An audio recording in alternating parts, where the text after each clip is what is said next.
दया और भल पाइबा यही दुईटी शब्द मन पड़िले मन शांत हुए। जोठी दया अच्छी सेठी मनुष्यत्व अच्छी, जोठी भल पाइबा अच्छी सेठी ईश्वर रही। अन्य को दया करिबा माने भगवान को सेवा करिबा।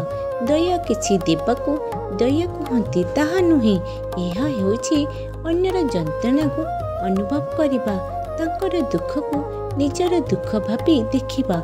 दया अटे एमिति शक्ति जहाँ जगत को मानवतार शिक्षा दिए। दया करिबा द्वारा मानव समाजर मंगल होइथाय। भल पाइबार अर्थ हेउछि मनर एक अवस्था जोठी आत्म अहम रही न इच्छा। भल पाइबा माने काहाको देखि हसिबा, से माने खुशी रुहंतु बोली चेष्टा करिबा। तांकर उन्नति रे तुम हृदय खुशी रे कुंढेमोट होइजिबो। गोटे ग्रामर गोटे वृद्ध नाम थिले निरंजन बाबू। से निज घर पाखरे थिबा गछ तले प्रतिदिन खाद्य रखुथिले, काहेकि ना से जानिथिले अनाथ शिशु को भोजन देवाटा भल। प्रतिदिन भोजन देउथिले शिशुटी को। से आउ किछि दिन देखिलानी। शिशुटी आसीनले 2 दिन से खोजी खोजी शिशुटी को हॉस्पिटल भर्ती करी जीवन देथिले। शिशुटीर सेवा करी निजे निजको दयावान बोली परिचित देथिले।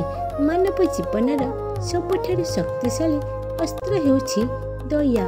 यह हृदय को नरम करे, देखिबा प्रकृति को आलोकमय करे। जे मन दयारे भरी थाए सेठी घृणा टिकी पारे नहीं। दया और भल पाइबा मिसिथिले एही जगत हेई जाए एक स्वर्ग। मन ठारू एक भल भाव आसिले ताहा आउ जनक जीवन बदलाई पारे। माँ पिला उपरे जेपरि अनुकंपा करती यह हेउछि शुद्ध भल पाइबा। से माँ पिलार त्रुटि देखिले भी दया करती, शिखाती, श्रद्धा करती। जदि आमे दयाशील और भल पाइथिबा हृदय गढ़ी पारिबा तेबे आम समाज हेब सम्मान, शांति और सहयोगर उदाहरण। दया केबे दुर्बलता नुहे, यह हेउछि सबुठारु बड़ शक्ति। जहाँठारे दया अछि सेठी अंधकार आलोक पाए। भल पाइबा हेउछि एमिति अघोषित भाषा जहाँ सब प्राणी बुझे। भिडियोटी देखंतु, जदि भल लागे तेबे सब्सक्राइब करंतु।